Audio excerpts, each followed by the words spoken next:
नमस्कार, मी ऋषिकेश लोकदंडे आणि माझ्या समवेत माझा सहकारी मित्र उमेश जाजू. सर्व प्रेक्षकांचे सहर्ष स्वागत आपल्या हिंदू न्यूज चॅनलमध्ये. सद्यस्थितीमध्ये आम्ही आहे आपल्या पुसद येथील लिंबी पार्टीसमोर भवानी आणि तिथूनच आपण सध्या पुसदकडे जात आहे. सद्यस्थितीमध्ये आपण बघत आहे की आपल्या पुसद येथे बांधकाम विभाग, सार्वजनिक बांधकाम विभाग पुसद यांच्या मार्फत छत्रपती शिवाजी महाराज चौक ते वाशिमपर्यंत जेवढी त्यांची हद्द आहे तेवढा त्यांनी डांबराचा रस्ता बांधण्यात आला आहे. यामध्ये विशेष असे की आपण सर्व बघतो की सद्यस्थितीमध्ये आपण ज्या रोडवर आहे, काही वर्षापूर्वी जेव्हा हा रोड बनवल्या पहिले सर्व रस्त्यावर वनराई होती. अक्षरशः जवळपास सावलीच या रस्त्यावर राहायची आणि सामान्य व्यक्ती, जो व्यक्ती प्रवास करतो, थकून येतो, तो व्यक्ती या रस्त्यावर आश्रय घ्यायचा, थांबायचा, पाणी वगैरे पियायचा. परंतु सद्यस्थितीमध्ये आपण बघत आहे की अशा प्रकारचं कोणतंच आपल्याला हिरवळ म्हणू आपण त्याला, कोणत्याच प्रकारचं झाड हे बांधकाम विभाग, सार्वजनिक बांधकाम विभाग पुसद यांच्या मार्फत ठेवण्यात आलेलं नाही. सर्वात दुःखाची बाब ही, चिंतेची बाब ही की सार्वजनिक बांधकाम विभाग जेव्हा रस्ते बांधणी करते तेव्हा मला तरी वाटते अशा प्रकारचा कॉन्ट्रॅक्ट असते की जेवढे आपण झाडं तोडतो त्याच्या 2 किंवा 3 पट झाडं हे त्यांना लावावे लागतात. परंतु अद्यापपर्यंत कोणतेही झाड सार्वजनिक बांधकाम विभाग पुसद यांच्या मार्फत, हे बघ झाड बघे कशा प्रकारे, जे त्यांना 100-100, 150-150 वर्ष झालेले आहेत, असे झाडं अक्षरशः आत्ता आपण रस्त्यावर पडून ही अतिशय दुर्दैवाची, चिंतेची बाब आहे. एका ठिकाणी म्हणतो आपण झाडे वाढवा, झाडे वाचवा, पर्यावरणाचा समतोल राखा, कारण की पर्यावरणाच्या समतोलामध्ये झाडाची विशेष भूमिका असते.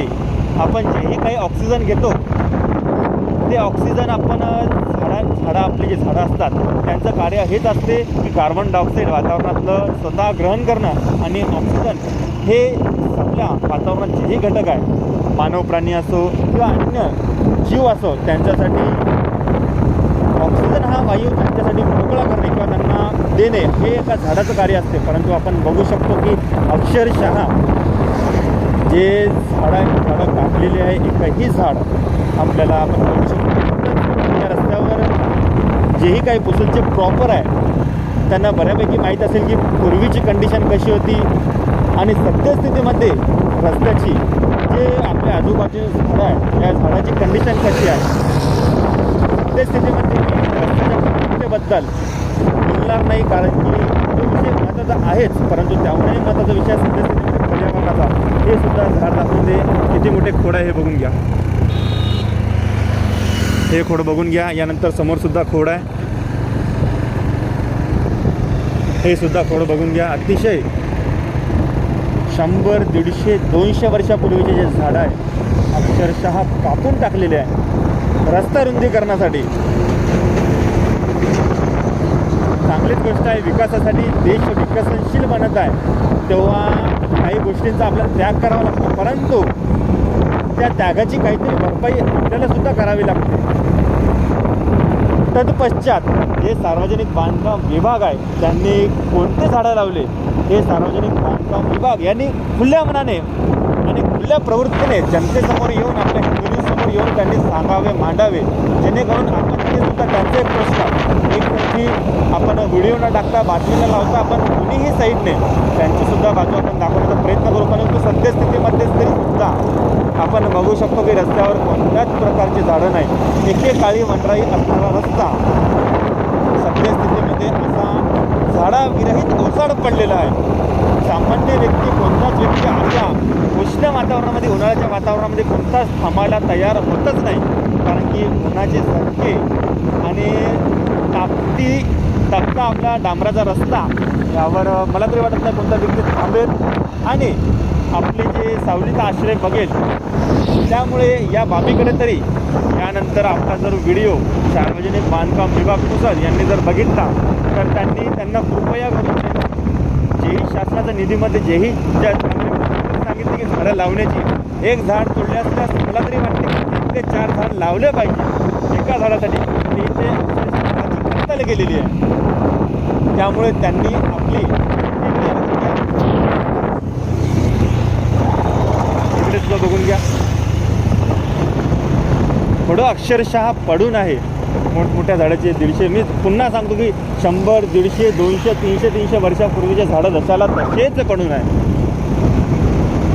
त्यामुळे संबंधित या गंभीर बाबीकडे सार्वजनिक बांधकाम विभाग येथील जे विभागीय अधिकारी आहे ज्यांच्या मार्गदर्शनाखाली मला तरी वाटते आपल्या पुसदचे जे उपविभागीय आपला सार्वजनिक उपविभाग पुसद याचे जे उपविभागीय अभियंता आहे प्रकाश झळके यांच्या मार्गदर्शनाखाली हा रोड येतो. त्यांनी त्वरित आता त्यांच्यामार्फत पुसदमध्ये गुणादेवाना हा भ्रष्टाचारयुक्त रोड झालेलाच आहे. आपण ते सिद्धच केलेलं आहे. त्या प्रकारचे प्रमाणसुद्धा आपल्या हिंदू न्यूजच्या प्रेक्षकांना आपण सांगितलेले आहे. यामध्ये सुद्धा जर भ्रष्टाचार समजून येईलच ते सुद्धा आपण दाखवण्याचा प्रयत्न करू. परंतु सद्यस्थितीमध्ये जे झाडाची कत्तल केलेली आहे आणि त्या बदल्यात जे झाडं लावण्याची शासनाची नियमावली आहे त्या नियमावलीचा कुठेच वापरले झालेला दिसत नाही. त्यामुळे त्यांनी आपली गलती ओळखून लवकरात लवकर वृक्षारोपण करावे. त्यामुळे येणाऱ्या पिढीला हा झाडाचा आसरा मिळेल आणि जे पर्यावरणाचा समतोल आहे ते समतोल कुठेतरी राखले जाईल. नाहीतर आत्ता सद्यस्थितीमध्ये पुसदमध्ये 44 ते 45 डिग्री सेल्सिअसचे तापमान आहे. हे तापमान जर असेच झाडाची कत्तल होत राहिली तर आणखी समोर जाईल आणि पुसदकरांना पुसदकरांना त्रास होईल. अधिकारी वर्ग येईल जाईल 3 वर्षामध्ये तर त्याची कार्यकाळ संपवताना जातो, परंतु त्रास हा आपल्या पुसदकरांना होत आहे. त्यामुळे पुसदकरांनी सुद्धा आपला एक आवाज पर्यावरणाचा समतोल राखण्यासाठी एक आवाज बुलंद करून आपला अभिप्राय कमेंट बॉक्समध्ये नोंदवा आणि आपल्या बातम्यांना हा जर तुम्हाला भाग आवडला नक्कीच लाईक करा, शेअर करा, जास्तीत जास्त सबस्क्राईब करा आणि आपला अभिप्राय यामध्ये नोंदवा. धन्यवाद.